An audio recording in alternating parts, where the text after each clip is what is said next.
नमस्कार। सप्ताह 5 के 5वें दिन में आपका स्वागत है। हम मत्ती की पुस्तक का अध्ययन कर रहे हैं। हम देख रहे हैं कि यीशु को हमारे संबंधों को सशक्त बनाने और मजबूत करने के बारे में क्या सिखा रहा है। यह बहुत ही चुनौतीपूर्ण है। यीशु हमें अपने रिश्तों में कुछ छोटे बदलाव करने को नहीं कह रहे हैं। वह हमें उन बातों की चुनौती दे रहे हैं जो केवल वो ही हमारे संबंधों में कर सकते हैं, हम खुद से नहीं कर सकते। इस सप्ताह क्रोध के बारे में बात की और हमारे रिश्तों में क्रोध के साथ हमारे संघर्ष में यीशु का जवाब है कि अपने रिश्तों को, अपने संबंधों को प्राथमिकता दें। शास्त्र कहते हैं, आपने क्रोध पर सूर्य अस्त न होने दे, बल्कि उसे उसी दिन निपटा लें। यीशु ने सिखाया पहाड़ी उपदेश पर कि अपनी भेंट वेदी के सामने छोड़ दो। आप उपासना करना छोड़ दो। पहले जिसके साथ आपका रिश्ता खराब है क्रोध की वजह से, उसके साथ जाकर निपटारा करो। हमने वासना के बारे में बात की, जिन भावनाओं को आप अपने दिल में जगह देते हैं, पनपने देते हैं, जो नहीं आनी चाहिए। कोई भी भावना नहीं, बल्कि वासना की वो भावनाएं जो किसी दूसरे व्यक्ति को पाने की वो इच्छा है। कोई और नहीं जानता कि आपके दिल में ये है, लेकिन आप उस लंबे समय तक अपने दिल में पाल रहे हैं वे भावनाएं। हालांकि उनके बारे में कोई नहीं जानता आपके अलावा, फिर भी वे आपके जीवन को प्रभावित करती हैं, आपके रिश्तों को प्रभावित करती हैं। इसलिए आप अपने दिल को गंभीरता से लें और उसके ऊपर तुरंत कड़ी कार्रवाई करें। यीशु ने हमें झूठ के बारे में सिखाया। उन्होंने कहा कि आपको सरल स्पष्टता चुननी है। आपकी हाँ हाँ हो और ना ना हो। कल हमने बदले की भावना से निपटने के बारे में सीखा।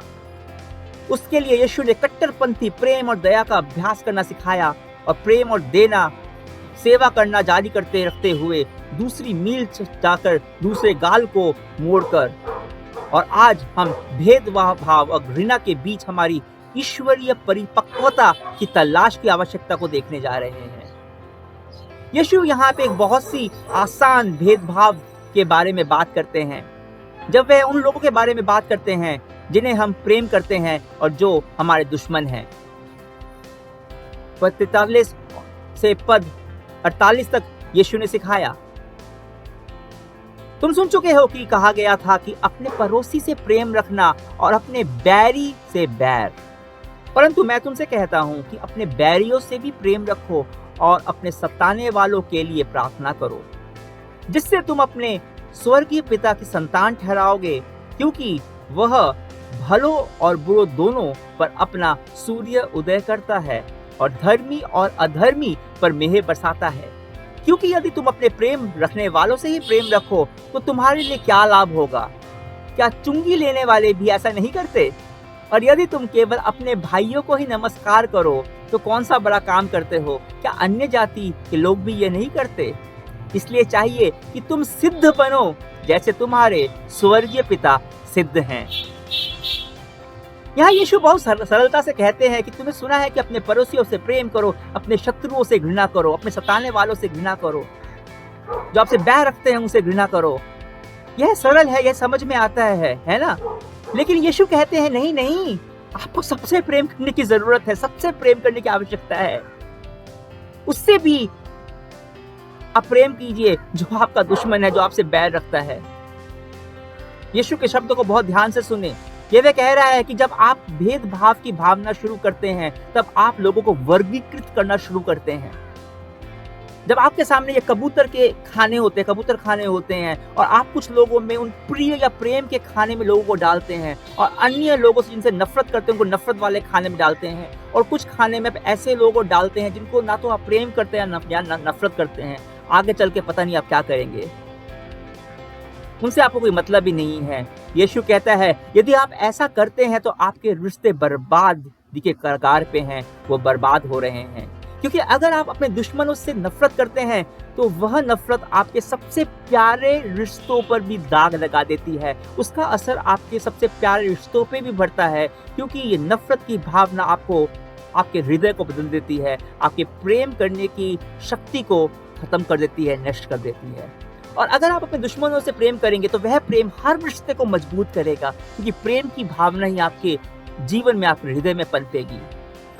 जैसा कि हम इस सप्ताह हमने देखा, जैसा कि हम रिश्तों के बारे में बात करते हैं, क्या आप इनमें से किसी भी एक क्षेत्र में संघर्ष कर रहे हैं? यदि आप नहीं कहते हैं तो वापस जाए उस दिन के बारे में जब हम बात कर रहे थे झूठ के बारे में। क्योंकि सच तो यह है कि अगर हम ईमानदारी से कहें तो हम सभी इन सारे क्षेत्रों में कभी ना कभी संघर्ष करते हैं। इसलिए यीशु ने इन बातों पर शिक्षा दी। वह हमें जानता है, वह हमें प्रेम करता है, वह जानता है कि हमारे संघर्ष क्या क्या हैं। वह जानता है कि जब उसने कहा था कि आप दुश्मनों से प्रेम करो तो हमें ऐसा करने के लिए संघर्ष करना होगा। वह जानता है कि हमें मदद की जरूरत होगी और यीशु इस सप्ताह के दौरान हमें सभी की सहायता के लिए तत्पर है। उसने हमें दिखाया कि वह कैसे करना है, वह हमें करने के लिए वो कह रहा है। और उसकी हर बात चकित करने वाली है, हर बात हमें झकझोर कर रख देती है। आप उस तरह से व्यक्ति बनना चाहते हैं जिस तरह परमेश्वर चाहता है। आप अपने क्रोध के साथ इस प्रकार निपटे, अपनी भेंट वेदी के सामने छोड़ दे, उपासना करके करना छोड़ दे। ये काफी चौंकाने वाला है एक विश्वासी के लिए। अगर वासना से निपटना है तो अपना हाथ काट दो, ये काफी चौंकाने वाला है। अपना दूसरा गाल आगे कर दो, काफी चकित करने वाला है। फिर आज यह भी बहुत चकित करने वाला है कि जब यीशु कहता है कि अपने शत्रुओं से, अपने बैरियों से, अपने दुश्मनों से प्रेम करो, और वह बताता है कि इसे कैसे करना है। इसे करना है परिपूर्ण बनकर, सिद्ध बन के। वास्तव में यहाँ तक कि पूर्व में भी वे कहते हैं कि परिपूर्ण बनो जैसे तुम्हारा स्वर्गीय पिता परिपूर्ण है। और हम इसे देखते हैं, हम सोचते हैं कि ठीक है, हाँ मुझे लगता है कि इससे सारी समस्याओं का समाधान हो जाएगा। लेकिन ऐसा लगता है कि मेरे लिए परमेश्वर की परिपूर्णता होना एक अवास्तविक सपना है। सबसे पहले हमें यहाँ परिपूर्ण या सिद्ध शब्द को समझने की जरूरत है। यह हो सकता है कि मुझे लगता है कि आप यहाँ इसे परिपक्व, पूर्ण, विकसित होने के अर्थ के रूप में देख सकते हैं। इसका मतलब उस उद्देश्य को पूरा करना जिसके लिए आपको बनाया गया है। परमेश्वर भी यही करता है। परमेश्वर जो है वो उसको पूरा करता है, इसीलिए वो परिपूर्ण है, वो सिद्ध है। और वह कहता है, यीशु कहता है कि मैं चाहता हूं कि जिस तरह से परमेश्वर आपके साथ व्यवहार करते हैं, आप उसी के आधार पर एक दूसरे के साथ प्रेम रखो। परमेश्वर आपके साथ कैसा व्यवहार करता है? उसने हमें उस समय भी प्रेम किया जब हम उसके दुश्मन थे, उससे बैरी थे। उन्होंने हमारे लिए अपनी जान दे दी। यीशु ने क्रूस पर हमारे लिए अपना जीवन दे दिया। रोमियो 5 हमें बताता है कि उसने ऐसा तब किया जब हम दुश्मन के रूप में थे, ताकि हम उसके दोस्त बन सकें। और यीशु यहाँ पिता के बारे में शिक्षा देता है। वह कहता है, देखो पिता लोगों से कैसा विश्वास करता है। वह सूरज भेजता है, लेकिन अच्छे लोगों को सूरज की रोशनी मिलती है, पर बुरे लोगों को भी मिलती है। वो भेदभाव नहीं करता। और वह बारिश भेजता है, अच्छे और बुरे दोनों पर। वह भेदभाव नहीं करता। ऐसा नहीं है कि जो अच्छे होते हैं उन्हें कभी परेशानी का सामना नहीं करना पड़ता। हम सभी इस जीवन में परेशानी का, समस्या का सामना करते हैं। वह इसमें भी भेदभाव नहीं करता।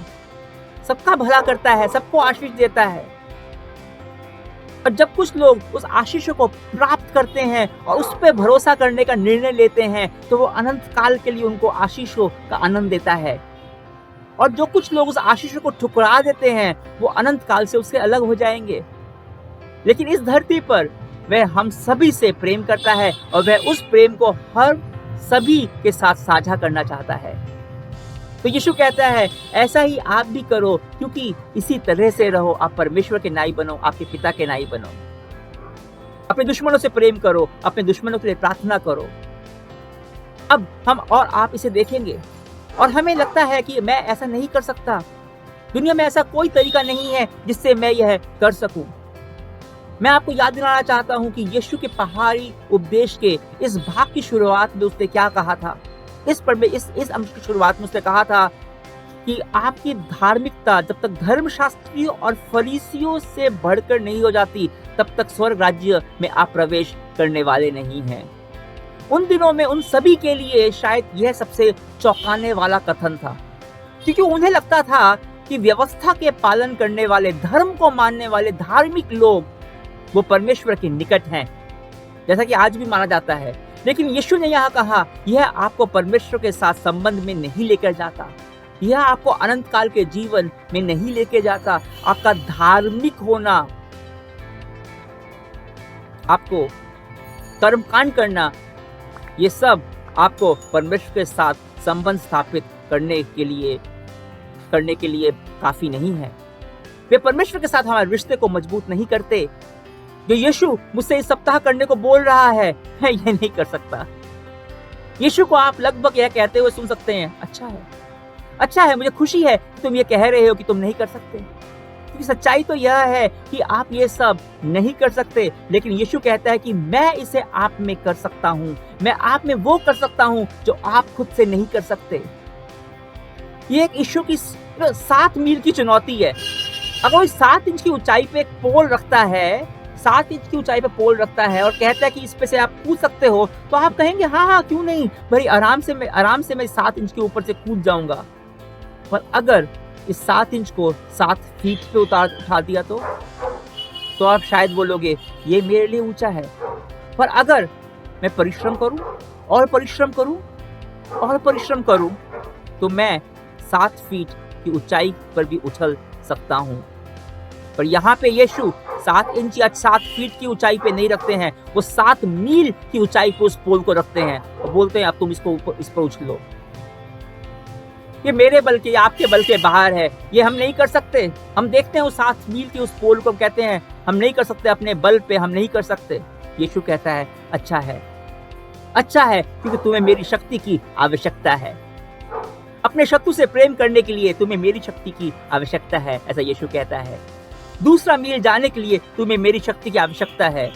तुम्हें उस वासना को काटने के लिए मेरी शक्ति चाहिए जो तुम्हारे जीवन को चोट पहुंचा रही है। आपको मेरी ताकत की जरूरत है, गुस्से को अपने जीवन में आने देने के बजाय अपने रिश्तों में मेरी शक्ति से ही उसे प्राथमिकता देने के लिए। इससे पहले कि हम आज प्रार्थना करें और उस शक्ति को मांगे, एक पल शत्रुओं से प्रेम करने को लेकर बहुत ही व्यवहारिक बात हम करते हैं। यीशु ने कहा अपने शत्रुओं के से प्रेम रखो और उनके लिए प्रार्थना करो। जो तुम्हें सताते हैं उनके लिए प्रार्थना करो। आप अपने दुश्मनों से प्रेम करना शुरू करते हैं उनके लिए प्रार्थना करते हुए। और ये प्रार्थना यह नहीं है कि परमेश्वर मैं प्रार्थना करता हूं कि तुम उसे बदल दो, परमेश्वर आप उसे भस्म कर दो। मैं जिस बात की प्रार्थना करता हूं वो यह है कि यीशु कहता है कि आप ऐसी प्रार्थना शुरू कर सकते हैं कि वो परमेश्वर को जाने, परमेश्वर के प्रेम को जाने, परमेश्वर का प्रेम उनके हृदय में बातचीत करे, क्योंकि परमेश्वर का प्रेम है जो उन्हें बदल देगा।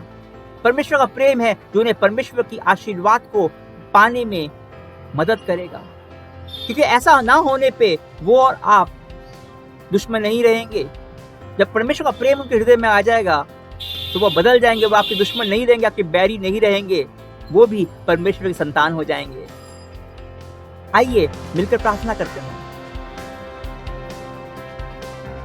प्यारे पिता, हम प्रार्थना करते हैं कि इन 2 चीजों के बारे में जिसकी हमने अभी बात की। पहले हम अपने दुश्मनों के लिए प्रार्थना करते हैं, अपने दुश्मनों के लिए। ये बहुत ही मुश्किल है।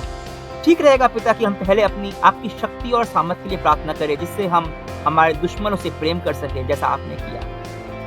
पिता, हमें सिखाए कि कैसे आपकी आत्मा पर हम निर्भर रह सकते हैं, कैसे आपकी सामर्थ्य पर निर्भर रह सकते हैं। हमें सशक्त करें अपने वचनों से, अपनी आत्मा से।